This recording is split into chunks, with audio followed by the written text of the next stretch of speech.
నాగచైతన్య సమంత విడాకులపై మంత్రి కొండా సురేఖ తాజా వ్యాఖ్యలు తీవ్ర దుమారం రేపాయి. వారి విడాకులకు మాజీ మంత్రి కేటీఆర్, నాగార్జునే కారణమని ఆమె సంచలన ఆరోపణలు చేసిన విషయం తెలిసిందే.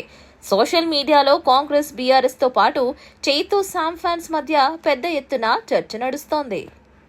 తన విడాకులపై మంత్రి కొండా సురేఖ చేసిన వ్యాఖ్యలపై హీరోయిన్ సమంత స్పందించారు. మహిళల్ని వస్తువుల్లా చూసే ఈ గ్లామర్ పరిశ్రమలో పనిచేయడం, ప్రేమలో పడడం, నిలబడి పోరాడడానికి చాలా శక్తి కావాలి. నా ప్రయాణాన్ని చిన్నచూపు చూడొద్దు. ఇక విడాకులనేవి పూర్తిగా నా వ్యక్తిగత విషయం.